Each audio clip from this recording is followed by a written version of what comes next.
Welcome again to my cooking vlog. In this video guys, luluto naman tayo ng pork liempo ensalada. Samahan niyo ako magluto ng pork liempo ensalada. Siyempre, first step, minarinate muna natin sa kalamansi, oyster sauce, paminta, and toyo. Tapos iprito muna natin ang bahilya hanggang sa maluto ito. Ang ating liempo pork ensalada. Siyempre nilagyan natin ng butter yan. Lagyan natin ng butter. Yan ang pinaka natin. Yung pinaka oil natin. Para maluto.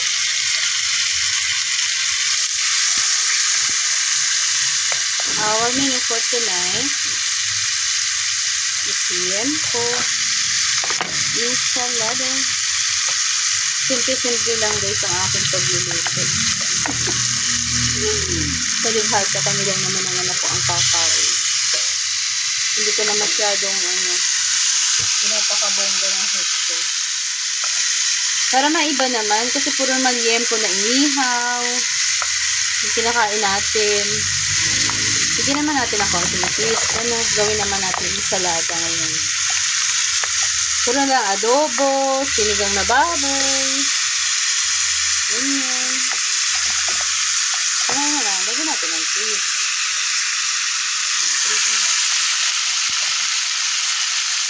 Hanggang sa maging brown.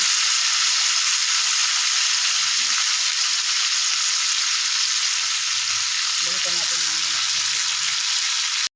So, ito na guys. Hiniwa-hiwa ko na.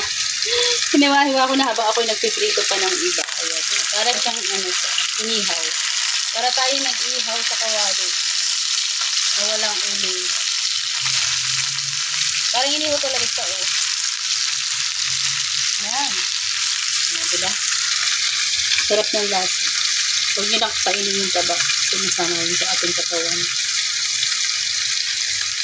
Tapos maghihiwa naman tayo ng ating ilalagay. Ito na ito. Hiwain ko na ito. Ito na ito. Ito na. Ito barbecue ito. Lasang barbecue. Ayan na. Here we go. Luto na ang ating ensalada. Liempo. Pork liempo. Lagyan natin ng pipino, ng onion, ng kamatis, ng paminta, kaunting salt, at saka kalamansi. Haluin na natin. Para siyang guys, para siyang inihaw din siya. Lasang inihaw. Lasang siya, yung barbecue. Yung ating liempo. Ayan, kita nyo naman, oh. Nilagyan ko ng marami-raming paminta para mag-mix yung lasa niya sa kalamansi. Sarap niyan guys. Kanin na lang ang kulang. Kain tayo. Hanggang bukas pa ito ulam namin. Dami. Ano to? Pagpili ko sa liempo. 4 na pirasong liempo. Tapos minarinate ko siya. Ako sa pinarinate ko. Para na siyang inihaw na liempo. Huh? Ay, inihaw na liempo. Umpisa mag-uling tayo. Maggatong pa tayo ng uling. Mausok. Ayoko. Pausukan yung mukha ko. Ayun na, sa kawali na lang. Same lang naman. Ganun daw kasi yun. Kung ano yung hiwa ng sahog, ganun din yung mga ingredients ng hiwa. Ayan o, diba?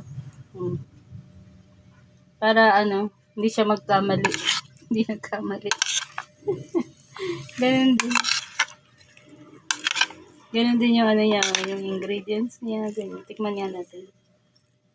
Tapos mixin natin yung ito. Ay, ayoko ng taba. Ang ganda rin kasi paminsan-minsan kasi yung yung pork. May tayo ng pork para may protein. No? Ayan. Huwag puro gulay, huwag puro manok. Kapag minsan pork. Tikman natin. May pipino, may kamatis, may onion, at saka may pork.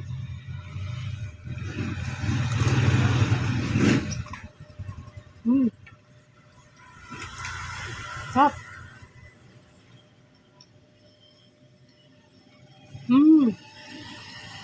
Sarap ng lasa.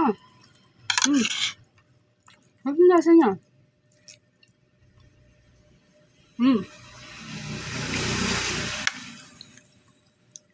Nalasahan ko yung sibuyas. Walang anghang. Hindi maanghang yung paminta. Pero yung asin niya, sakto lang. Konti lang yung asin. Kasi nung minarinate ko, sinarigyan ko na siya ng toyo. Tsaka oyster sauce. Kaya no need na ng maraming asin. Malasa siya. Actually, ito lang gusto ko dito eh. Gulay lang. Saan ako na lang itong baboy. Bata pa naman siya.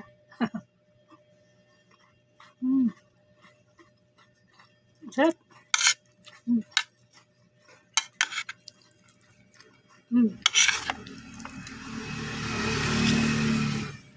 Sarap siguro ito yung siya, no? Lutuin mo siya sa plate. Ano yan? Tawag doon? Sizzling plate. Tapos lagyan mo ng itlog sa ibabaw, ano? Next time nga, try ko nga yun. Masarap papakin, no? Marunong lang akong mag-inom. Nabili na ako ng isang Sunmig Light. Kasi ayok kasi ng ganun. Hindi ko kinasanayan yung ganun. Lagyan ng alcohol ng aking katawan. Sarap lang papakin, no? Kahit wala siyang rice. Sarap lang papakin. Kain tayo, guys. Salamat kayo sa mga nanonood ng aking upload video. Dito sa DND Comfort Food. Thank you so much. Pangat Borny Ball. Always good vibes lang po tayo. Walang hate. Walang hate. Kainin ko. Papapak. Sarap magpapak. Ba yun? Hindi na huli-huli. Thank you very much, guys. I love you all. Ayan, dito na po nagtatapos ang aking video. Sa sunod, guys, abangan nyo pa ang aking mga kakaibang luto. Yung mga luto na hindi nyo pa naluluto at hindi nyo pa natitikman. Dito nyo matitikman kay DND Comfort Food. Bye! Love, love. DND loves you. Bye-bye. Momo, chuchu. Si Admin Borny Boy, Kuya Naldo, Bro Admin Nilo. Thank you so much. Bye!